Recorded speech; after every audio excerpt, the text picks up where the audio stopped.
Frustration धमकी ही है या आपके ख्याल में इससे मुतल्लिक डोनाल्ड ट्रंप कोई संजीदा फैसला ले सकते हैं? तो दिफाई बजट ज़ाहिर प्रेशर में आकर बढ़ाया जा सकता है या नेटो इत्तेहाद को ही छोड़ सकता है अमेरिका?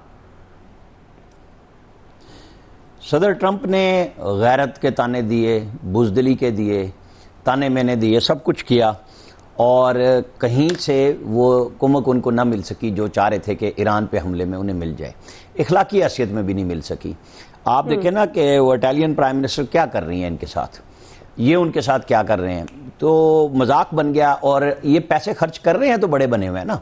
अगर आप पैसे ही नहीं खर्च करेंगे तो आपको बड़ा कौन मानेगा? मतलब यही आपका एहसान है ना कि आप इतने पैसे खर्च कर रहे हैं और आप कह रहे हैं कि तुम स्पेंडिंग बढ़ाओ। तो फिर वो आवाज़ आ गई कि फिर हमें नेटो को इस तरह का बना लेना चाहिए कि वो यूरोप का हो जाए और ज़रूरत ही नहीं है, फिर हम सारे मिलके खुद कुछ कर लें।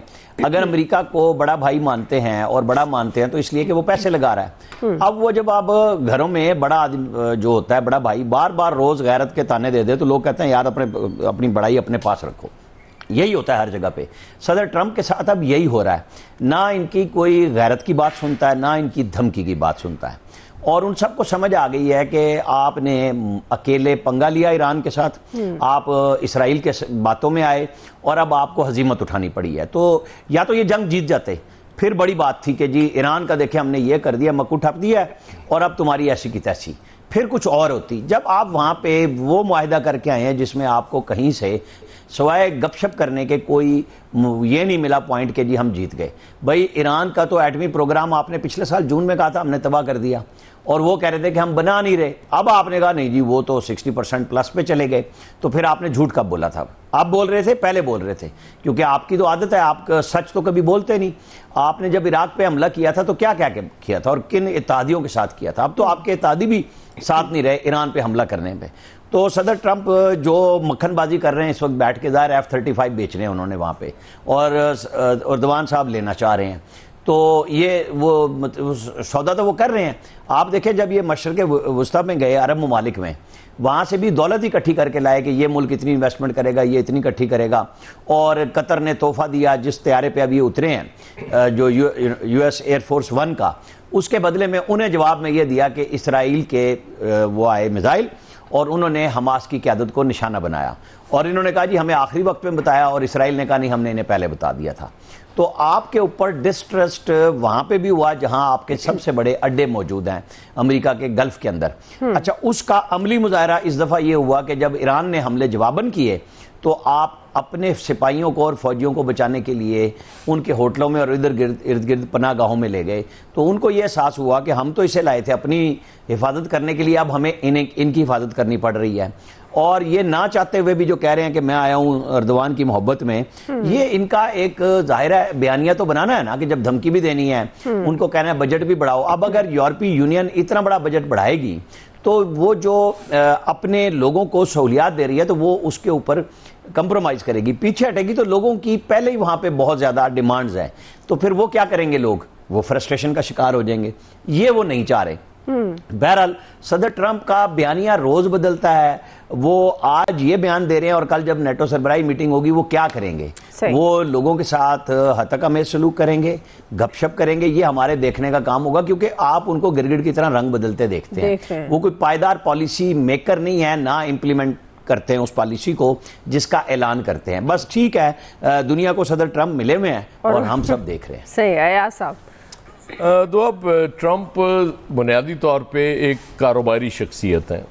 वो हर चीज़ को कारोबार के तनाजुर में देखते हैं कि अच्छा यहाँ मैं इतना अगर ख़र्च कर रहा हूँ या अमेरिका का इतना ख़र्चा हो रहा है तो बदले में मुझे क्या मिल रहा है। वो जो नेटो से बुनियादी तौर पे उनका शिकवा यही है कि इतने पैसे हम खर्च कर रहे हैं, इतना स्पेंडिंग हमारी हो रही है, और जब बारी आई ईरान के ख़िलाफ़ तुम सब ने हाथ उठा दिए, पीछे हट गए।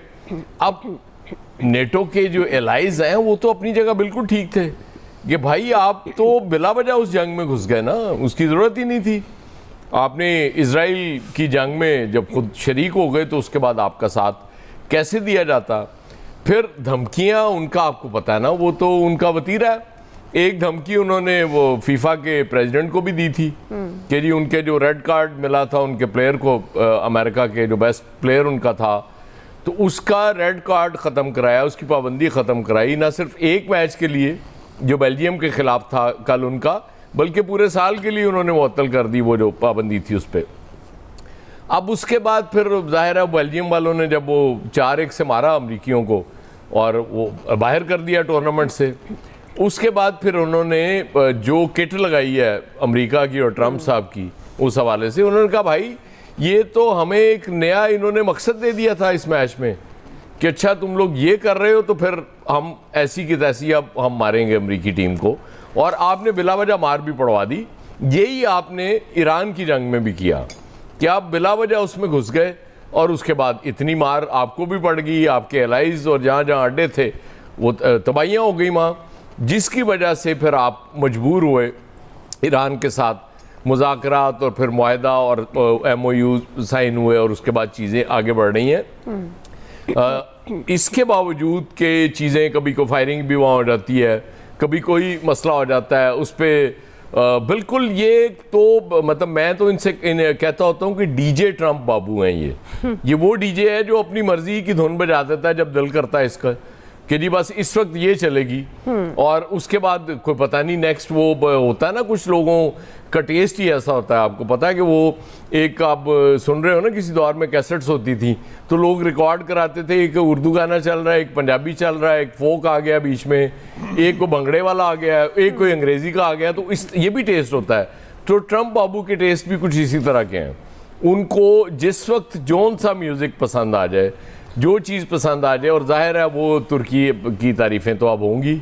आज आपने देखा वो बड़ा मज़े का सीन था जब वो तैयारे से ला रहे थे उर्दवान उनको, तो वो साइड पे खड़े होकर साइड पे देखना शुरू हो गए, तो उन्होंने बाजू पकड़ के कहा हुजूर जाना है इधर है, तुसी उधर किधर देखी जा रहे हो। तो ट्रम्प साहब, अच्छा उनकी एज भी है, सच्ची बात है, मतलब उसको ओवरलुक नहीं किया जा सकता। इस एज में लोग अक्सर डायमेंशिया का शिकार हो जाते हैं, बड़ा मुश्किल होता है चीज़ें याद रखना।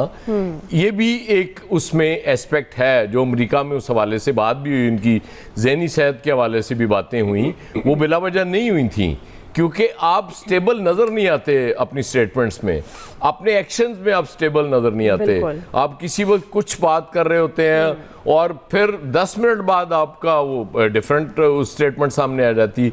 इसी तरह आपके एक्शंस हैं, आप एक वक्त में कह रहे होते हैं जी सफास्ती से मिटा दूंगा ईरान को, फिर आप कहते हैं कि जी ईरान ने खुद राब्ता कर लिया। सबको पता है भाई, खुद उन्होंने कहा राब्ता करना है तुमसे, वो जो करा रहे हैं। आज उन्होंने तुर्की की भी तारीफ की है उस हवाले से कि ईरान के साथ मामलात में तुर्की भी हमारी मदद कर रहा है। तो ट्रम्प बाबू की मैं आपसे बारहा अर्ज कर चुका हूँ, सिर्फ एक बात को सीरियस लिया करें, वो जो हमारी तारीफें करते हैं, बाकी सब भूल जाएं। जी फैसल साहब। नहीं, डीजे बाबू कहना चाह रहे हैं आप? डीजे ट्रम्प बाबू है ना वो। जी फैसल साहब। देखिए, ये जो नेटो बना था 1949 में, ये तो जब रशिया का असर रसूख बढ़ता जा रहा था तो यूरोप ने, अमेरिका ने खौफजदा होकर ये जो है एक जंगी और अस्करी इत्तेहाद जो है बनाया था, और इसका मकसद ये था कि एक मुल्क पे हमला जो है, जो नेटो ममालिक हैं उन तमाम पे जो है वो हमला तसव्वुर किया जाएगा। लेकिन अब जो सूरत हाल है, इसको अगर हम बहुत आसान लफ्ज़ों में अगर इसको बयान करें ना, तो ट्रम्प ने अमेरिका का तिया पाचा कर दिया है।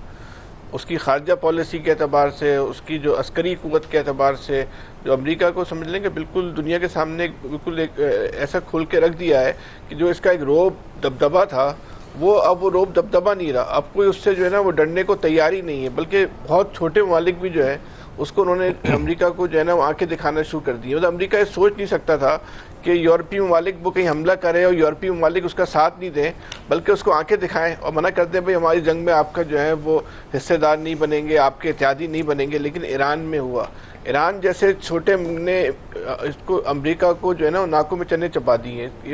अमेरिका की जो भी मैनेजमेंट थी, उसकी जो भी इंटेलिजेंस सपोर्ट थी, उसकी जो भी अस्करी हिकमत अमली थी, वो ईरानी हिकमत अमली के आगे जो है वो कतई तौर पे जो है वो नाकाम हो गई। ये भी एक बहुत बड़ा एक मौज़ा भी था, और ईरान की जो अस्करी सलाहियतें हैं उसका एक लाजवाल जो है एक मुजाहरा भी था, जो पूरी दुनिया ने देखा और खुली आंखों के साथ देखा कि हुआ ये किसी को ट्रम्प का फोन आ गया लिए जो है प्रोग्राम के दौरान, ये सब कुछ जो है वो खिलाफ तबक्का था कि जो कुछ उस पर हुआ। अब जो ट्रम्प की इतनी बेइज्जती हुई है, उस बेइज्जती से ट्रम्प को निकलने का कोई इज्जतदार रास्ता नहीं मिल रहा है।